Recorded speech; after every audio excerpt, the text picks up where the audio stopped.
The Joe Rogan Experience. And I think that things have grown into, not that I wanted to talk about this or I even thought about it before, but the money thing is a very interesting thing to me, you know. And if you want to take it back to the book, which we can talk about later, money it's is like the anti-celebrity. It's like, how do you stay grounded? Yeah. How do you stay accountable? And why would you stay accountable? Because I actually give a fuck about people instead of just being in it for myself.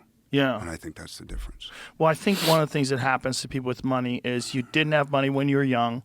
Now all of a sudden you have money and you get really scared about losing that money. Take it away. Yeah, you get scared it's going to go away because now you realize, oh my God, it's so much better to not have to worry about your bills and it's so much better to have some money to buy things. Yeah, totally. And then you start thinking only about money and you start making decisions only for money. Yeah. And then you go down the weird road. Yeah. And it, you know, really distorts artists. It fucks a lot of people up. Yeah. You know, you see it in a lot of bands. They start making like poppy songs when they used to be like raw and gritty when they were younger. It used to be like authentic, and then all of a sudden they're making like theme songs for films. It's like weird fucking romance songs. For rom-coms. Like Aerosmith went through a bunch of that shit. Totally. Where to me, as an Aerosmith, you know, lover as a kid, to see them, you know, go from like Dream On to like the shit they were. Now, and I wonder with like drug addiction and all that, I wonder if that's like, if the parallel is I went back to heroin at that point because I just couldn't fucking deal. Do you know what I mean? I think it's when they get off heroin and they start wanting to make money. And they're like, how can I don't know. I need to make some money. I spent all my fucking money. But look I wonder if there's any connection like with, remember Philip Seymour Hoffman, like one of the greatest actors that ever lived. And I've known his mother since I was doing theater in Rochester, New York. I was like a 20-year-old, 21-year-old, and she would come up to me and she said, I think you're a fine actor. And I go, oh, thank you very much. And she goes, you know, my son just moved to New York. He wants to be an actor. And I said, oh, yeah, what's his name? Phil. Phil's his name. Oh, well, tell Phil good luck. Good luck to Phil. And you know, it's like anybody who wants to be an actor, just the odds of it happening is just not going to happen.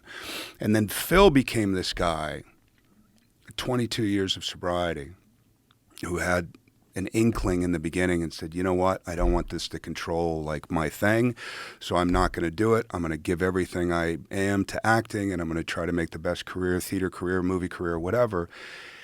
And then, you know, and I have it in the book where I see him on the street and I'm crazy and I've gotten into a fight with my wife and I'm walking down Columbus Avenue and I have cords on, I have no shoes, I have no shirt. On my way, I'm out of my fucking head, and I look to my left, and I see Nick Nolte at a cafe, and we lock eyes, and I've never met Nick Nolte, I've never seen him, and it will happen that I actually will have a relationship with him later on, but we lock eyes, and the moment is he's seeing in me what he used to be, or seeing in me what I'm to become. I'm seeing in him what I'm to become later, right? Right. Then I see Philip Seymour Hoffman, who's standing there talking. I go, hey, Phil! It's Josh. What's up? You're doing so well, man. Fuck. Good for you, dude. No shirt. No shirt, no shoes. And he's standing there with one foot pointed toward me and another foot pointed in the direction that he wants to go. You know how people stand there and they're like, good to see you, man. Get the fuck out of here. Yeah, good. Good. Oh, no. Now, how is that the guy that died of a heroin overdose? Did he get injured? No. No? He just got back on it? Because sometimes what happens is people get injured. I know, and they have surgery, and then they have back, and then they get on I know quite a few Oxycontin. People Me too. Yeah, I know a lot of people that's kind of been the trajectory. No back pain, nothing? To me, there's another parallel, and the parallel is I just want to make money. Finally, I'm sick of doing independence. I'm sick of doing this and not making any money. And then you start doing, you know, whatever he was, Hunger Games. And then you feel hollow. And then you want to fill yourself. That's what we were talking about before. Right. You want to numb yourself up because you feel like a whore. You feel like a whore. Yeah. It's like there's one thing about like actually finding solace and saying, hey, man, I'm older. I'm going to do this movie. I get it. I would like, you know, I got college coming up for my kids, and you justify it in a way that's okay. And then there's one thing about you've identified yourself so much as an artist that to release yourself from that identity in other people's minds, again, going back to the ego, that it just fucks you up. Right. You just can't deal. And then you want to escape from your reality. Exactly. Yeah, you want to numb yourself. Yeah.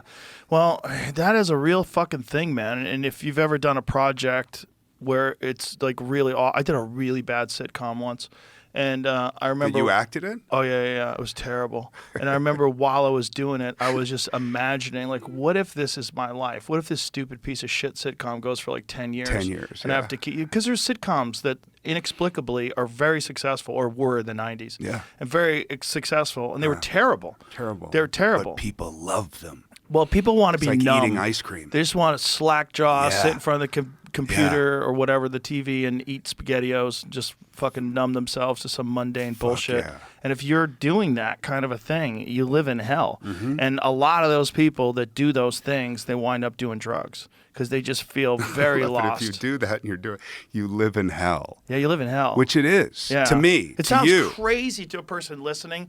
Oh, you're making $50,000 a week. How are you living?